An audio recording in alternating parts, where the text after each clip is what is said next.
Now, what we want for this object is to be arranged in a circle, sort of going around our cup, so we don't have to model it out of the cup itself, because that's really difficult in this case. For this, we want to add a modifier, a so-called array modifier. That is precisely the modifier that does what we want. We want to do our thing on the y-axis. That means we just go for 5 here, for example, and then simply increase the count. And so far it looks horrible and not what it should look like, but it's no problem at all.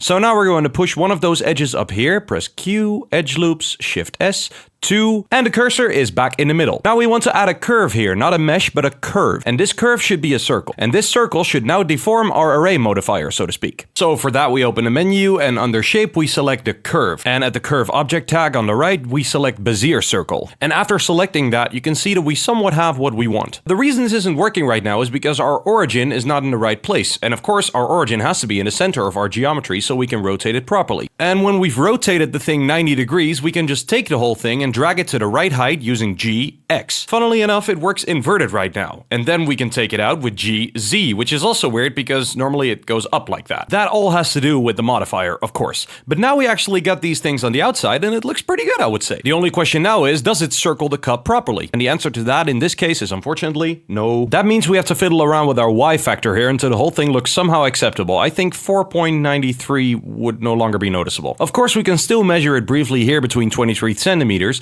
We have between 25 centimeters just like here. That means we need a little bit more. That means we're going to give it 4.27 here. And then we stretch it a bit further. And now the whole thing should definitely look good. And by doing this, we fixed our objects. And I know the array modifier might seem a bit complicated, but now you've at least learned how it works. Our model is not as stable as the McDonald's cup is, but that's alright. Now we can actually put some smooth shading and auto smoothing on it. Don't forget to enable this because otherwise it's gonna look really weird and really stupid. However, we now have two separate objects and we also have all the modifiers on here. But the question now is, how do we convert this into geometry? Because it still goes into edit mode and it still looks like this, so totally weird. There's a very simple remedy for this. We go to our modifier setup on the right and we press Command A, and then for the modifier we press Command A, which stands for apply. You can also press apply from the menu on the top right. And now you see that we have the geometry that we needed in the edit mode. And you can also see that the geometry is officially created here.